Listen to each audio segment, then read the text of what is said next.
Hello everyone and welcome to AIOU I am June. And I am thrilled to have you here today. This YouTube channel is dedicated to helping you succeed in your studies with detailed explanations and practical examples. Today, we will be going through workshop number 3. In this session, we'll start by recapping Units 1 to 3, and then we'll dive into Unit 4, covering all the topics with detailed explanations and more than 5 examples for each topic. Make sure to stay till the end, and don't forget to subscribe to our channel and click the bell icon so you never miss an update. In Unit 1, we learned about the different ways to ask and answer questions in English. Asking and answering questions, we covered WH questions like, when did they go to Peshawar? Last year. Where did they stay? In a guest house.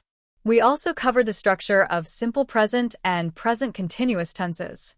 For example, the crowd moves across the auditorium. She is studying for her exams. In Unit 2, we focused on seeking confirmation and the present perfect tense. This tense is used to describe actions that have been completed at some point in the past but are relevant to the present. Have you ever visited the new library? Yes, I have. We also explored how to use phrases to seek confirmation like, so, you have completed the assignment? And second one is he just walked away? And in Unit 3, we discussed how to express agreement and disagreement. We learned phrases like, I agree with you, and second is, I couldn't agree more. For example, in a conversation between Kashif and Basim. Kashif, our course on business management is too theoretical. Basim, I couldn't agree with you more. We also covered the simple past tense to talk about completed actions in the past. He visited the museum yesterday. And second is, they watched a movie last night. Now let's move on to Unit 4, where we'll cover everything in detail with more than 5 examples for each topic. Section A, expressing possibility and impossibility.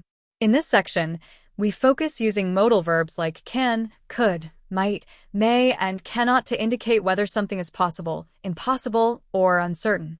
Modal verbs are used to express the likelihood of an event happening. They convey varying degrees of certainty. Can indicates strong possibility or ability. Might, may, or could denote weaker possibilities. Cannot suggests something is impossible. Modal verbs like can, could, might, and may to express possibility and impossibility. Example 1. She can solve the problem quickly. Example 2. He might not be available tomorrow. Example 3. It could rain this evening. Example 4. They may join us later. Example 5. She cannot come to the party tonight. Now we look Section B. Structure. Modal verbs. Modal verbs are auxiliary verbs used to express abilities, possibilities, permissions, obligations, or advice. These verbs function alongside the main verb and do not require additional conjugation or auxiliary verbs. They're followed directly by the base form of the verb. Can expresses ability, I can swim. Must shows obligation, you must finish your homework. Should provides advice or moral obligation, he should apologize. Might or could suggest possibilities or polite suggestions. Modal verbs are used to express abilities, possibilities, permissions, and obligations. Example 1. I can swim. Example 2. You must finish your homework. Example 3. He should apologize. Example 4. We might go to the park. Example 5. You could ask for help. Section C. Reading, skimming, and scanning. Skimming, a reading technique to quickly grasp the main idea or overall theme of a text. Scanning, a method used to locate specific details, such as dates, names, or keywords in a text. Skimming is useful when you need a quick understanding, without focusing on detailed information. Scanning is ideal for finding precise data or facts without reading the entire text. This section teaches how to quickly gather information from a text through skimming and scanning. Example 1. Skim through the article to find the main idea. Example 2. Scan the text for specific dates. Example 3. Skim the report to get an overview. Example 4. Scan the document for keywords. Example 5. Skim the chapter to grasp the overall theme. Now we look Section D, writing, letters, giving advice. This section focuses on structuring advisory letters, which are written to offer suggestions, recommendations, or guidance. An advisory letter typically includes a polite introduction, clear, specific advice based on the recipient's situation, a supportive tone to encourage the reader.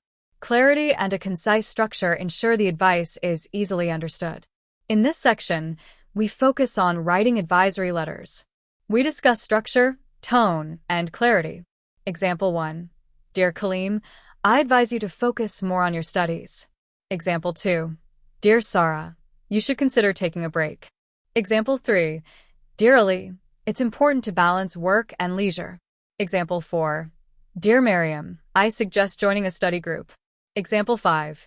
Dear Omer, you might benefit from a new hobby.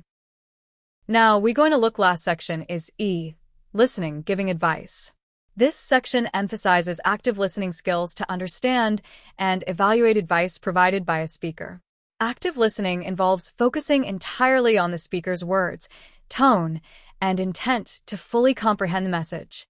Key strategies include listening for main points, noting the tone and intent of the speaker, reflecting on how the advice applies to your situation. This section emphasizes active listening skills, especially when receiving advice. Example 1. Listen for the main points in the advice. Example 2. Note the tone and intent of the speaker. Example 3. Pay attention to examples given during the advice. Example 4. Focus on key phrases and suggestions. Example 5. Reflect on how the advice applies to your situation. In today's session, we covered a detailed recap of Units 1 to 3, and then we dived deep into Unit 4, exploring each section with detailed explanations and multiple examples. I hope this lecture has been informative and helpful for your studies. Before we wrap up, please remember to subscribe to our channel, AIOU LMS, and click the bell icon so that you get notified every time we upload a new video. Thank you for watching, and I look forward to seeing you in our next session.